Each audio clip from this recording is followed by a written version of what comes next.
Joy Mitrax Pro 4. Yan. So heavy duty, good for newborn up to 30 to 35 kg. Proven and tested na po namin po yan sa mga big kids. So yan po yung hinahanap po talaga sa amin kapag mga big kids po yung mga baby po nila. Okay? And then, fully reclined po siya. Adjustable or full canopy po siya. Adjustable din po yung handle. Okay? And then, 4 wheels po siya. Ayan. And then, adjustable po itong kanyang leg rest. Okay? So, close to light blue condition. Wala po siyang faded. Wala po siyang discoloration. Okay? And then, meron pa po siyang accessories na cup holder. Okay? So, ito po yung details po niya one by one. Unahin natin sa canopy. So, yun yung napakagandang canopy niya. Okay. So, ito yung kanya peekaboo. Ayan. And then, na-extend po yan. Meron siyang zipper dito sa side. Ayan. Okay. So, ito po, napo-fold po siya sa loob. Extension canopy pag di nyo gagamitin. Okay. Next, ay yung kanyang seating pad. Ayan. Kinaganda sa kanya is malapad. And then, mahaba. Ayan. Okay. So, na-adjust po itong kanyang harness pad. Ayan. So, pagka newborn, toddler, yan. And then, big kids. Yan. And then, regarding naman sa kanyang belt lock, wala po yung putol. Presyo lang po yung gitna. Ayan.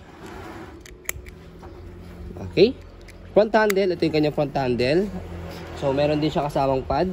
Presyo lang po dito sa side. Meron kayo dito makikita. Button. Presyo lang po yan, left and right. Pagka lalagay si baby. Yan. Pag ibabalik, yan. Shoot nyo lang siya mabuti. Sa ganyan lang po, automatic. Yan. And then, nawawash po siya. Meron siyang zipper dito sa ilalim. Yan. Yan. Kung gusto siya i-wash. Okay? So, next yung kanyang higaan. Ayan po yung kanyang higaan. So, no need for extraction pad kasi malambot na siya. Ayan. And then, adjustable yung kanyang leg rest. Yan. Meron kayo makakapapo ditong button, left and right. Baba nyo lang po yan. Kapag ka po, nakaupo si baby. Yan.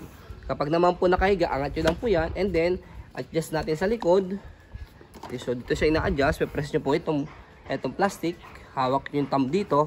Yan. And then, pwedeng semi-recline, kalahati. Depende po sa adjustment ng gusto po ninyo. And then, higang-higa. Yan po. Sagad nyo lang sa pinakababa. Handle na dito. Yan. Okay. So, ganyan siya kapag, as you can see, yan, ang lapad niya saka, okay, mahaba. Yan. Next natin is yung kanyang footrest o yung tapakan po ng paa. Ayan. Okay. And then yung kanyang gulong, napakaganda pa ng kanyang gulong. Like yung condition, as you can see, mga spike. Ayan. Okay siya, wala siyang butas, matigas. Okay, easy to maneuver, nag-swivel. Kung gusto niyo po siyang one way lang, so ito po, iaangat nyo lang po siya. Yan, ang purpose po niya, kapag hihilin nyo si baby, hindi siya mag-swivel. Okay, babaan nyo lang po ulit. Pagka gusto niyo po mag-swivel. Ang body frame niya, yan sa left side. So, okay na okay. Pwede po sa maselan. As you can see, okay na okay yung kanyang logo. And yung kanyang cup holder. Yan. Yan. So, sa likod, yung kanyang likod, ito. Yan, dito siya ina-adjust. Pasok nyo na sa loob yan para ma-adjust siya dito. Hanggang 3 level. Gulong niya, okay na okay. Hindi siya pudpod. Yan. Wala rin siyang butas. Okay. So, next yung kanyang basket. Ayan, ang laki ng basket niya. Pang heavy duty rin yung kanyang basket. Huwag nyo lang po siya i-overload para at least hindi po siya masira. So, yan, naka-cable na po siya yung kanyang lock o yung stopper. Press nyo lang po dito pagka naka-stop. Yan. Angat nyo lang po pagka go. Yan. Kung sakaling katagalan, tip lang po namin sa inyo para may idea kayo. Katagalan, nasusuksukan na siya ng buhok dito. Pwede nyo tanggalin yung gulong dito. Slide nyo lang po ito. Yan. Press nyo lang siya. May lulubog dyan. Ayan. So, possible kasi sa mga gulong, katagalan, naipunan siya ng buhok dito. Nagkukos siya ng hindi maayos na pag-ikot. So, at least, alam nyo po kung paano siya tanggalin. Okay? Ganyan din sa kabila. Ayan. Press nyo lang po siya. Yan. Ilapat nyo na siya na mabuti. Kung di na pala kayo mag-press, ilapat nyo na siya mabuti dito sa pinakabutas niya para ma-shoot. Next, yung kanyang body frame sa kabilang side. Okay na okay din po siya.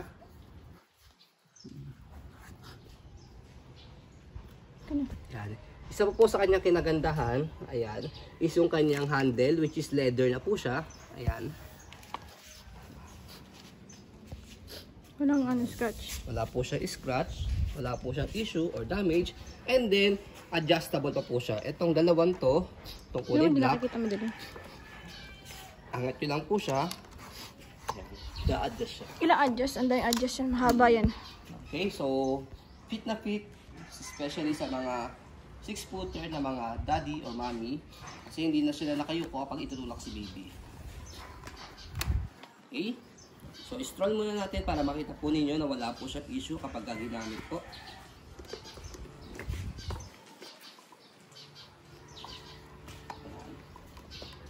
Okay, so sa pag-fold naman po sa kanya, napakadali lang din. So fold nyo lang po muna po yung kanyang canopy. So sa upuan niya, may makikita kayo dito, push to lock.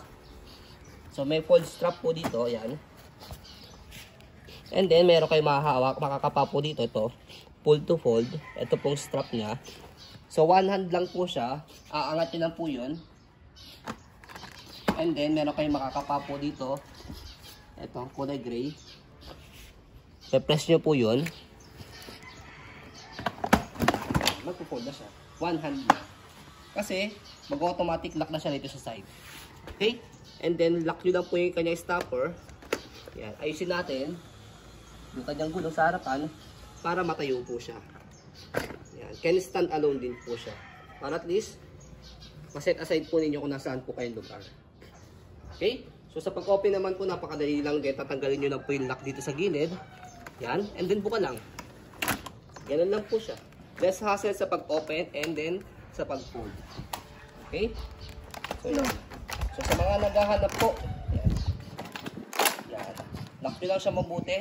Straight lang po ito para at least nakalock na po siya. So, sa mga naghahanap po ng pang toddler for big kids, around 30 to 35 kg, ito po yung recommended po namin. At least, kayang-kaya po ng stroller at hindi po kayo mahirapang i-maneuver po siya. Okay? So, you can see, very detailed po kasi sa pag-video kasi yung siya policy po namin. No refund, no exchange, what you see is what you get. So, yun po, maraming salamat. Have a nice day and God bless po.